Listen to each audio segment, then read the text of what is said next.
les voisins de Nils Schneider et Virginie Efira sont patients mais pas trop. Les amoureux aiment faire la fête dans leur appartement avec leurs amis, ce qui leur a valu une pile d'insultes. Depuis 2018, Nils Schneider et Virginie Efira vivent une belle histoire d'amour, suite à leur rencontre sur le tournage du film Un amour impossible, réalisé par Catherine Corsini. Amoureux comme au premier jour, il n'est pas rare qu'ils se déclarent leur flamme dans les médias et sur les réseaux sociaux. Il y a un amour véritable entre nous et nos égos ne sont pas boursouflés à ce point. Nils et moi possédons le même humour, le même recul sur la vie. Tous deux francophones mais venant d'ailleurs, du Belgique et du Québec, nous partageons cette singularité culturelle un peu distanciée, confiait-elle dans les colonnes de Paris Match. Pour Nils Schneider et Virginie Efira, il n'est plus possible de recevoir chez eux désormais tous les deux installés en France, ils vivent ensemble dans un appartement situé dans le 11e arrondissement de la capitale. Amoureux de la vie, ils aiment recevoir leurs amis et faire la fête, mais cela n'est pas forcément au goût de leurs voisins qui regrettent qu'ils soient si bruyants.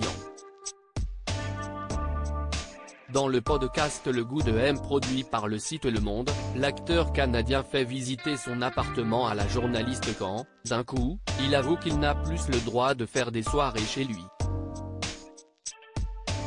On a fait beaucoup de fêtes dans ce salon, confie-t-il en précisant que désormais c'est interdit. Et pour cause, il a reçu plein de lettres des voisins, une pile d'insultes parce que j'avais oublié de les prévenir. Résultat, le couple doit aller ailleurs s'ils veulent faire du bruit avec leurs amis, là, c'est devenu littéralement impossible. Par conséquent, la star du film Les Amours Imaginaires assure que dans cet appartement, il n'y aura plus de fêtes.